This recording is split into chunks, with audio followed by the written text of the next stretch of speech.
नमस्कार दोस्तों, स्वागत है आप सभी का अनुराग की वाणी यूट्यूब चैनल पर। मेरा नाम है अनुराग और आज की इस वीडियो में मैं आप सभी के लिए लेकर आ गया हूँ मुर्दों का हॉस्पिटल का पार्ट 2।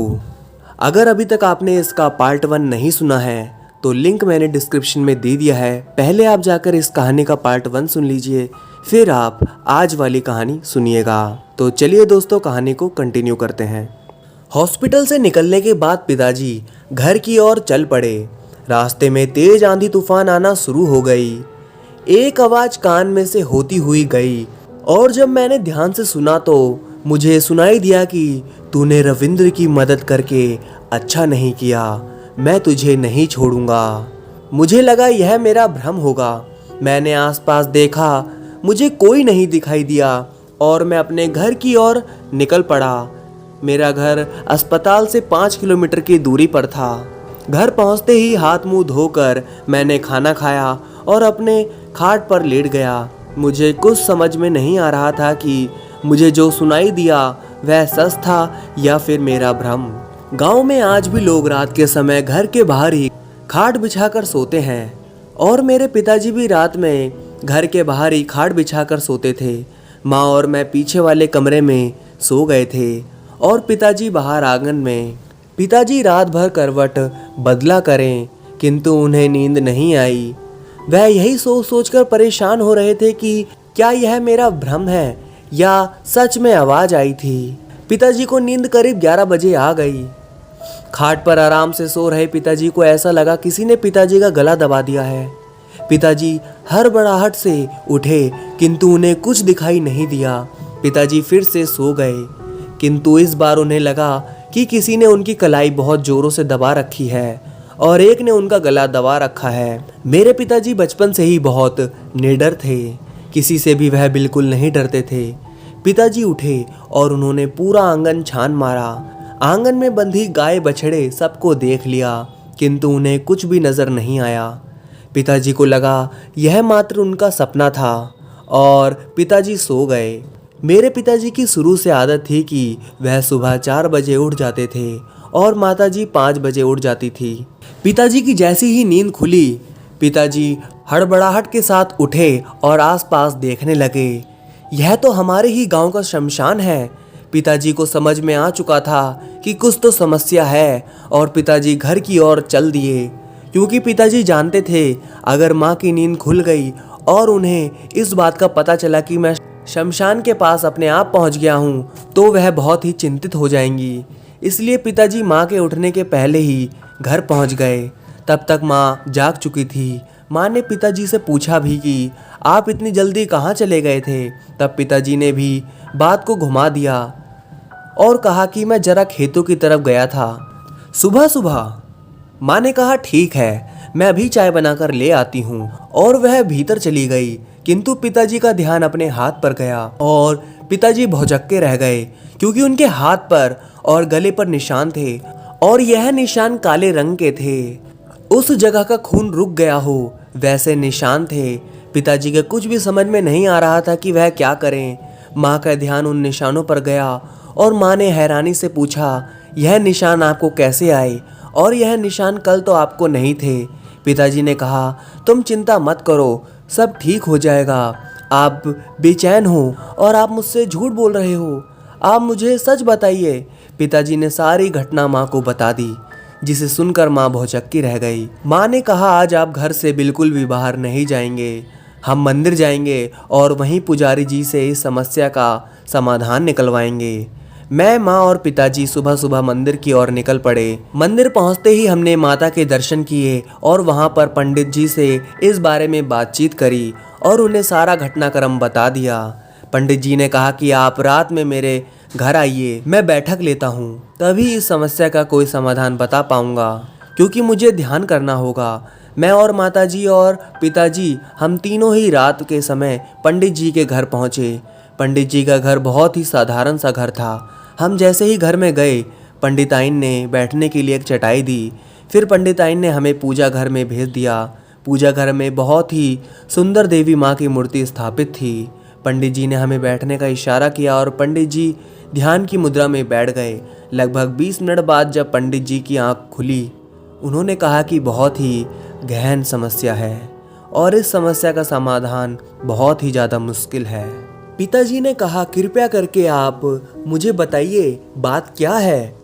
पंडित जी ने कहा कि रविंद्र के माता पिता की आत्मा अभी भी उस दुष्ट निशाचर के कब्जे में है और वह बहुत कमजोर हो चुकी है।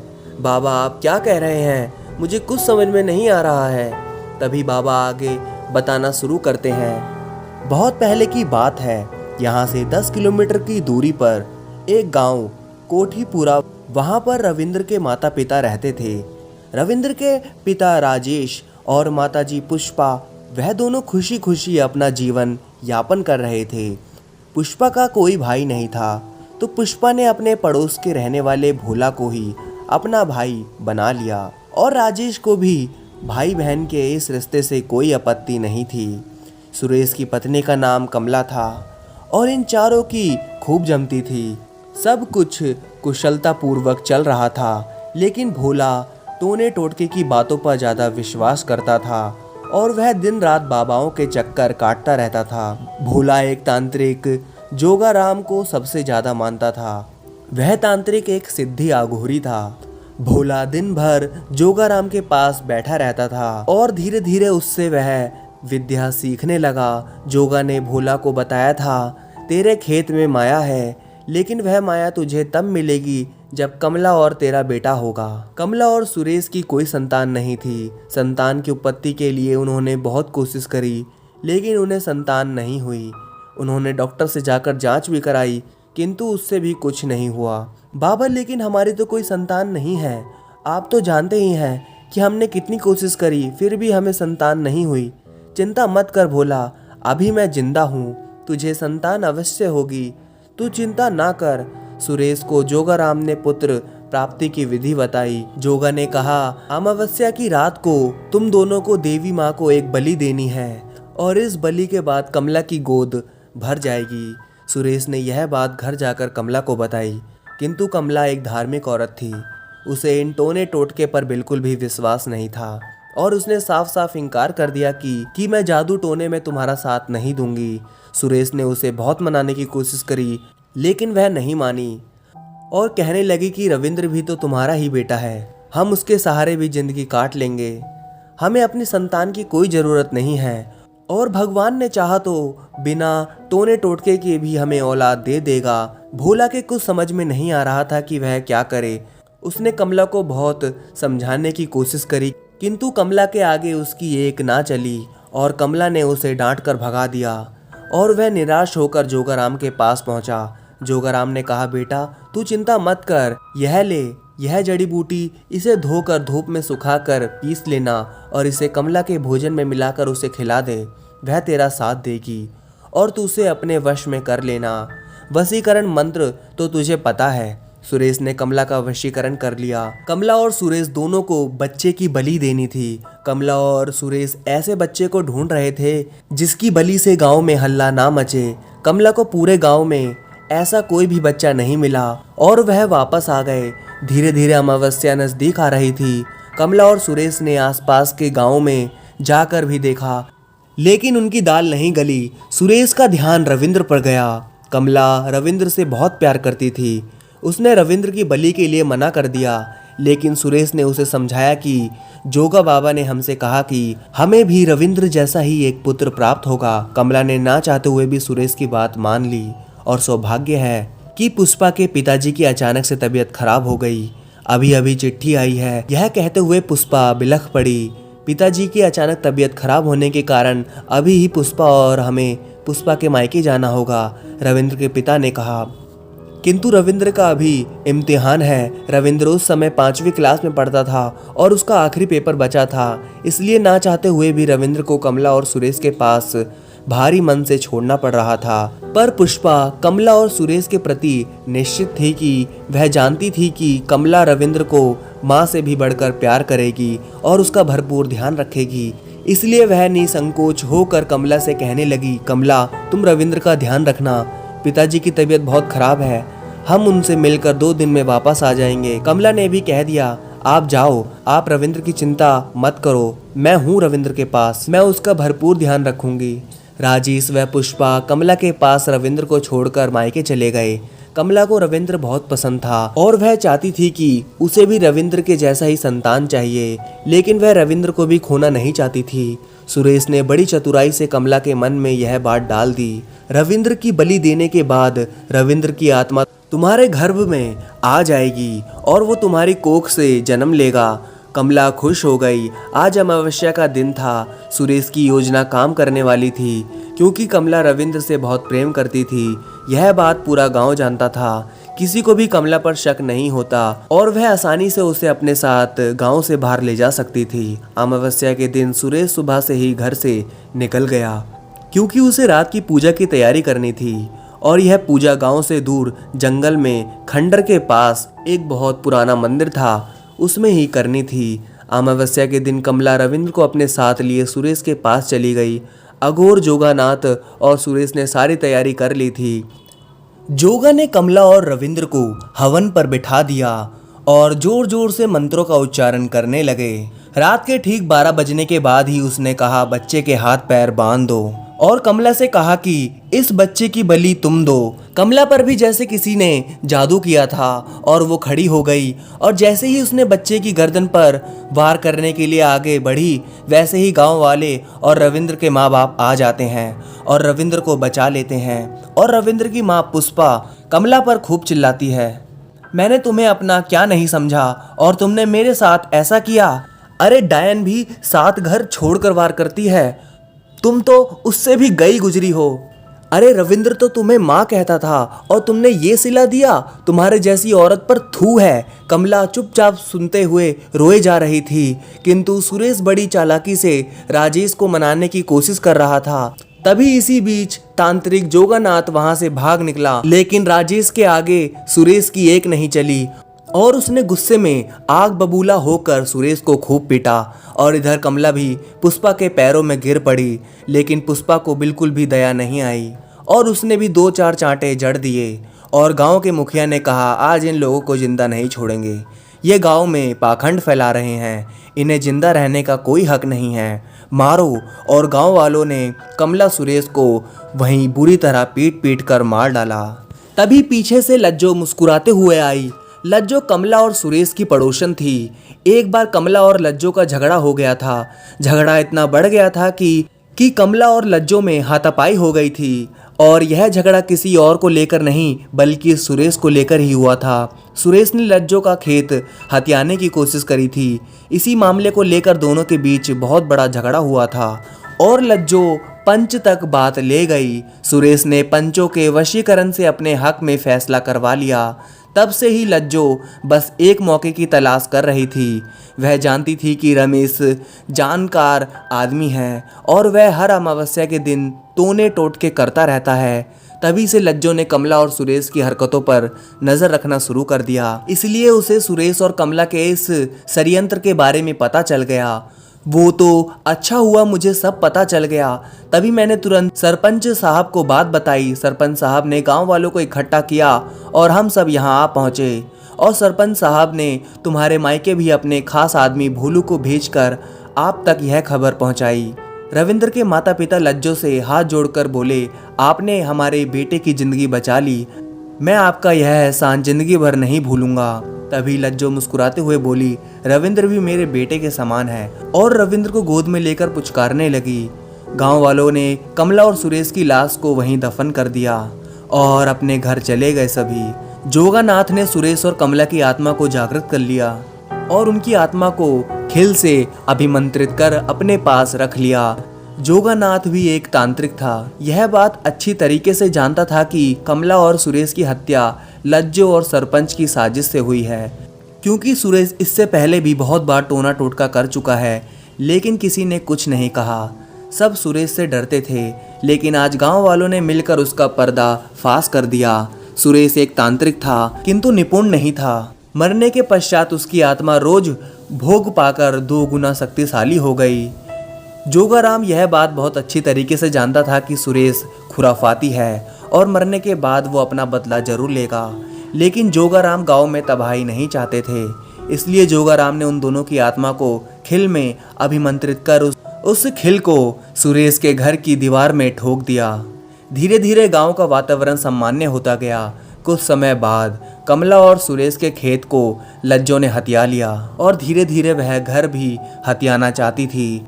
लेकिन सरपंच की भी नज़र उस घर पर थी और उसने गांव वालों से झूठ बोला कि सुरेश ने घर 30,000 में गिरवी रखा था। अब जब सुरेश नहीं रहा तो झूठ सच पर तो सवाल ही नहीं उठता। सुरेश का घर बीच गांव में था और सरपंच साहब उस घर को तोड़कर वहां अपने लिए एक और घर बनवाना चाहते थे।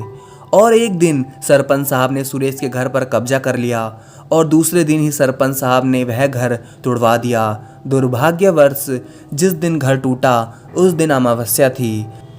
जब घर टूटा तो घर के साथ साथ दीवार और ईंट भी सब टूट गए और इसी के साथ कमला और सुरेश की आत्मा अब मुक्त हो चुकी थी। क्योंकि कमला का मरने के पहले भी वशीकरण हुआ था, इसलिए कमला भी एक बुरी आत्मा बन चुकी है। अपने घर की यह दशा देख दोनों आग बबूला हो गए। जब सरपंच साहब रात भर अपने घर नहीं पहुंचा तो गांव में खूब हल्ला मच गया। किसी की भी रात में हिम्मत नहीं हुई कि जाकर सुरेश के घर के पास जाकर देख ले। और सुबह उठते ही गांव वालों ने और सरपंच साहब के परिवार वालों ने सुरेश के घर जाकर देखा तो वहीं मलबे में दबा सरपंच साहब का शव मिला, जिसे देखते ही गांव वाले समझ गए थे कि हो ना हो यह सब सुरेश की आत्मा का ही किया धरा है। सुरेश और कमला बहुत खुश हुए। अब कमला और सुरेश की आत्मा लज्जो से बदला लेने के लिए निकल पड़ी। लेकिन लज्जो के घर के स्पर्श से ही सुरेश और कमला को जोरदार झटका लगता है और वह दूर जा गिरते हैं। लज्जो बहुत अच्छी तरीके से जानती थी कि कमला और सुरेश उससे बदला जरूर लेंगे, इसलिए उसने पहले से ही अपने घर का बंधन करवा लिया था और इसी कारण सुरेश और कमला लज्जो के घर को छू नहीं पा रहे थे। अब सुरेश और कमला की आत्मा अपने खेत की तरफ बढ़ चली, लेकिन खेतों तक भी नहीं पहुंच पाए क्योंकि लज्जो ने दोनों खेत में बंधन करवा लिया था, जिसके कारण वह अपने खेत पर भी नहीं जा सके और हताश होकर अपने घर के सामने पीपल के पेड़ पर ही बैठे रहे। कमला बहुत दुखी थी। वह किसी भी तरह अपना बदला लेना चाहती थी, लेकिन जब तक यह बंधन है वह कुछ नहीं कर सकती थी। तभी एक रोज बहुत मूसलाधार बारिश हुई और जिसके फलस्वरूप कमला ने जो खेत पर बंधन करवाया था वह बह गया। सुरेश और कमला अपने खेत पर गए। अब चाहकर भी उन्हें धन का मोह नहीं था। अब तो वह लज्जो से बदला लेना चाहते थे और उन्होंने अब गड़े हुए संदूक को ढूंढ लिया। उस संदूक में बहुत सा धन और आभूषण थे। रमेश अच्छी तरीके से जानता था कि लज्जो बहुत लालची है। तभी रमेश ने एक चाल चली। अपनी वशीकरण की शक्ति से उसने भोलू का वशीकरण किया और उसे लज्जो के घर भेज दिया। और भोलू ने लज्जो से कहा, तेरे खेत में बहुत सारा धन छुपा था जो स्वयं प्रकट हुआ है। और वह लज्जो को अपने साथ खेत में ले गया और संदूक खोलकर उसे दिखाने लगा। तभी लज्जो ने भोलू के हाथ से संदूक ले लिया। धन को देख लज्जो अपनी सुध बुध खो बैठी और आभूषण देख उसे समझ नहीं आ रहा था कि कौन सा आभूषण पहने। हड़बड़ाहट में उसने बारी बारी से सारे आभूषण पहने और इसी बीच अपने गले का अभिमंत्रित धागा भी निकाल दिया। यही तो कमला और सुरेश चाहते थे। दूसरे दिन भोलू और लज्जो की लाश खेत के कुएं में मिली। लज्जो और भोलू की मौत से पूरे गांव में दहशत का माहौल फैल गया। सुरेश और कमला की हिम्मत और बढ़ गई। अब बारी थी रविंद्र के माँ बाप की। कमला और सुरेश रविंद्र के घर की ओर निकल गए, लेकिन रविंद्र के घर पर कोई भी नहीं था और कमला और सुरेश इस गांव से बाहर जा नहीं सकते थे। इससे बौखलाकर कमला और सुरेश ने गांव में उत्पात मचाना शुरू कर दिया। आए दिन गांव वालों को परेशान करना और हर अमावस्या के दिन एक ना एक जान जरूर लेना। तभी गांव में एक संत महात्मा आए थे। गांव वालों ने उनके पास जाकर अपनी समस्याएं बताई। वह बहुत ही पुण्य प्राप्ति महात्मा थे। उन्होंने पूरे गांव का बंधन कर दिया और दोनों की आत्मा को मटके में कैद कर लिया और गांव वालों को चेतावनी दी कि अगर इस बार बंधन टूटा तो इन्हें रोकना बहुत मुश्किल होगा। संत महात्मा ने गांव के बाहर शमशान में उन दोनों की आत्मा को मटके में बांध दिया और उस मटके को शमशान में एक कोने में गाड़ दिया। अब धीरे धीरे गांव का वातावरण फिर से सामान्य होने लगा। धीरे धीरे रविंद्र बड़ा होने लगा। रविंद्र और उसके माता पिता वैष्णो देवी के दर्शन करने गए और वहां से आते समय एक्सीडेंट हो गया, जिसमें रविंद्र के माता पिता मारे गए और माता पिता का एक्सीडेंट अपने ही पुराने गांव के पास हुआ था। रविंद्र के माता पिता का अंतिम संस्कार उनके गांव के शमशान में किया गया। मरने के पश्चात के सारे कार्यक्रम रविंद्र ने अपने कोठीपुरा वाले घर में ही किया। कुछ दिन बाद गांव के बच्चे शमशान के पास खेल रहे थे और उनसे वह मिट्टी का घड़ा फूट गया। कमला और सुरेश की आत्मा अब फिर से मुक्त हो गई और वह रविंद्र के घर की ओर बढ़ चली और कमला की आत्मा रविंद्र को देख भावुक हो चली। और अब कमला अपने साथ रविंद्र को अपनी दुनिया में शामिल करना चाहती थी, इसलिए वह भी सुरेश के साथ रविंद्र को मारने के लिए तैयार हो गई। किंतु रविंद्र के माता पिता की आत्मा उसे हमेशा बचाते रहे और हर बार तुम्हारे जैसे किसी न किसी को रविंद्र की मदद के लिए भेज देते थे। लेकिन यह सब उन दोनों आत्माओं को बिल्कुल भी पसंद नहीं था और इसलिए उन्होंने रविंद्र के माता पिता की आत्मा को कैद कर लिया और अब वह दोनों उन सब से भी बदला लेना चाहती हैं जिन्होंने रविंद्र की मदद की। अब तुम्हारी बारी है। कमला और सुरेश की आत्मा बहुत ही शक्तिशाली हो गई है और वह अब तुम्हें नहीं छोड़ेगी। यह बोलते हुए पंडित जी की आंखें खुल गई। तभी बीच में रुकते हुए दादाजी खांसने लगे। फिर क्या हुआ दादाजी, हमें बताइए ना दादाजी, आगे क्या हुआ? हाँ बेटा, जरूर बताऊंगा। आगे जो कुछ भी हुआ वो बहुत ही भयानक और दुखद था। सब ध्यान से सुनो। तो दोस्तों, कहानी अभी बाकी है। मैं आप सभी को बता दूं, कहानी बहुत ही ज़्यादा इंटरेस्टिंग और डरावनी होने वाली है। इस कहानी का पार्ट 3 कल रात 8 बजे आएगा, तो देखना मत भूलिएगा। मैं आप सभी से कल रात 8 बजे मिलता हूं इस कहानी के 3rd पार्ट के साथ। अगर अभी तक आपने मेरे चैनल को सब्सक्राइब नहीं किया है तो चैनल को सब्सक्राइब कर लीजिए और इस वीडियो को लाइक नहीं किया है तो लाइक कर दीजिए। तो तब तक के लिए धन्यवाद दोस्तों।